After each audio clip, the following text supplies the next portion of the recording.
رسول اکرم صلی اللہ علیہ وسلم فرماتے ہیں کہ اللہ تعالیٰ فرماتا ہے میرا بندہ نفل عبادتوں کے ذریعے لگاتار میرا قرب حاصل کرتا رہتا ہے تو میں اس سے محبت کرنے لگتا ہوں. پھر اللہ تعالیٰ فرماتا ہے جب میں اس سے محبت کرتا ہوں تو میں اس کی سننے کی طاقت بن جاتا ہوں جس سے وہ سنتا ہے, اس کی دیکھنے کی طاقت بن جاتا ہوں جس سے وہ دیکھتا ہے, اس کے ہاتھ کی طاقت بن جاتا ہوں جس سے وہ پکڑتا ہے, اور اس کے پاؤں کی طاقت بن جاتا ہوں جس سے وہ چلتا ہے.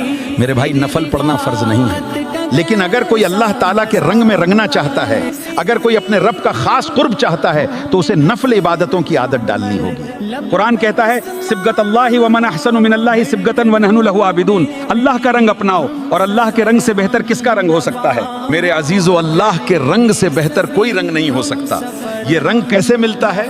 میرے آقا صلی اللہ علیہ وسلم فرماتے ہیں تو یہ نفل عبادتوں, ذکر, تلاوت اور اپنے رب کی محبت میں آگے بڑھنے سے ملتا ہے. بخاری شریف کی مضبوط روایت ہے جسے پوری امت نے قبول کیا ہے. اس لیے میرے بھائی لوگوں کی باتوں میں مت آیا کرو. کچھ لوگ کہتے ہیں کہ صرف فرض کافی ہیں, نفل کی کیا ضرورت ہے؟ میں ذمہ داری کے ساتھ کہتا ہوں جو آدمی نفل چھوڑنے کا عادی بن جاتا ہے دھیرے دھیرے اس کی سنتوں میں بھی کمی آنے لگتی ہے, اور جو سنتوں کی حفاظت کرتا ہے تو اللہ اسے نفل عبادتوں کی بھی توفیق عطا فرما دیتا ہے. اس لیے اپنے آپ کو نفل, سنت, ذکر اور تلاوت سے جوڑو.